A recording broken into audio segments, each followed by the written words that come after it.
My father came from Japan in 1905. He was 15 when he immigrated from Japan. He worked until he was able to actually build a store. Let me tell you a story in the form of a dream. I don't know why I have to tell it, but I know what it means. Close your eyes, just picture the scene as I paint it for you. It was World War II when this man named Kenji woke up. Ken was not a soldier. He was just a man with a family who owned a store in LA. That day, he crawled out of bed like he always did, bacon and eggs with wife and kids. He lived on the second floor of a little store he ran. He moved to LA from Japan, they called him immigrant. In Japanese, he'd say he was called Issei. That meant first generation in the United States, when everybody was afraid of the Germans, afraid of the Japs, but most of all afraid of a homeland attack. And that morning, when Ken went out on the doormat, his world went black, cause right there, front page news, 3 weeks before 1942, Pearl Harbor's been bombed and the Japs are coming. Pictures of soldiers dying and running. Ken knew what it would lead to, just like he guessed. The president said the evil Japanese in our home country would be locked away.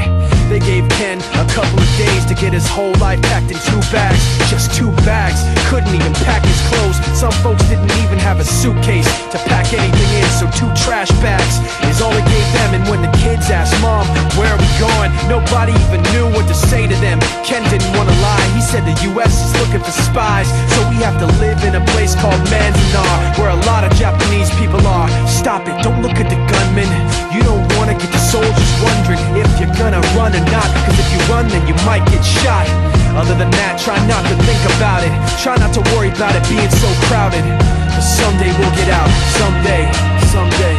As soon as war broke out, so the FBI came and they just come to the house and you have to come. All the Japanese have to go. They took Mr. Need and people couldn't understand why they had to take him, because he's just innocent laborer. So now they're in a town with soldiers surrounding them.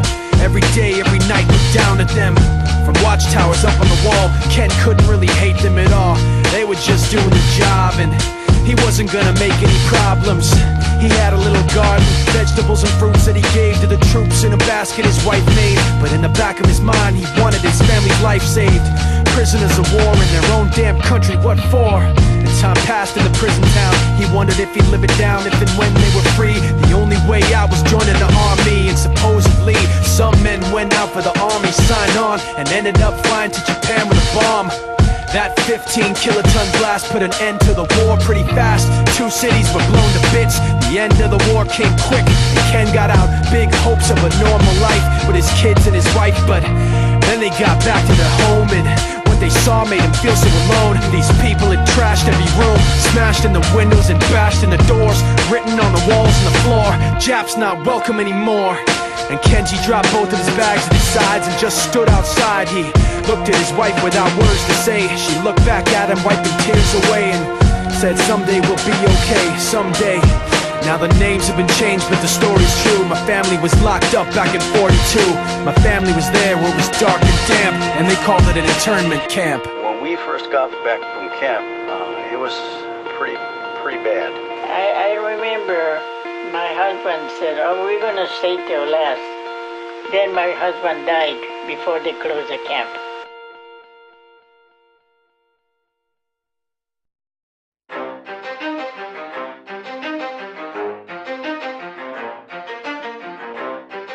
You ready? Let's go! Yeah! For those of you that wanna know what we're all about, it's like this, y'all.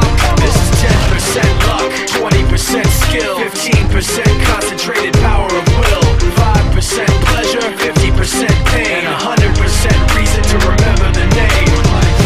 He doesn't need his name up in lights, he just wants to be heard, whether it's the beat of the mic. He feels so unlike everybody else, alone, in spite of the fact that some people still think that they know him. But fuck him, he knows the code. It's not about the salary, it's all about reality and making some noise, making a story, making sure his click stays up. That means when he puts it down, Tox picking it up. Let's go. Who the hell is he anyway? He never really talks much, never concerned with status, but still leaving him starstruck. Humble through opportunities given despite the fact that many niggas judge him cause he makes a living from writing raps. Put it together himself, now the picture connects. Never asking for someone's help or to get some respect. He's only focused on what he wrote. His will is beyond reach, and now it all unfolds. The skill of an artist. This is 20% skill, 80% fear. Be 100% clear, cause Ryu was ill. Who would've thought he'd be the one that set the West in flames? And I heard him wreck it with the crystal method, name of the game. Came back, dropped Megadeth, took him to church. I like Bleach, man. Ryu had the stupidest verse. Let's do this the truth. Now everybody giving them guest spots and stocks through the roof. I heard he fucking with that stock.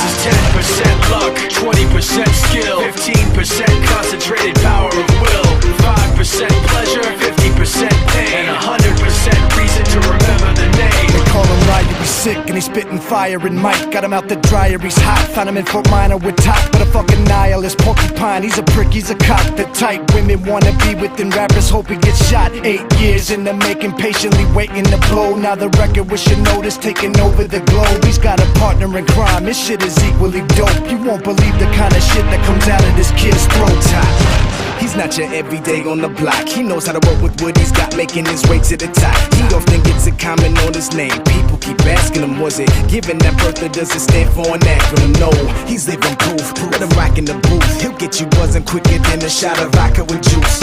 Him and his crew are known around as one of the best. Dedicated to what they do and give 100%. Forget Mike, nobody really knows how or why he works so hard. It seems like he's never got time because he writes every note and he writes every line. And I've seen him at work when that light goes on in his mind. It's like a design is written in his head every time before he even touches a key or speaks in a rhyme. And those motherfuckers he runs with, the kids that he signed, ridiculous, without even trying. How do they do it? This is 10% luck, 20% skill, 15% concentrated power of will, 5% pleasure,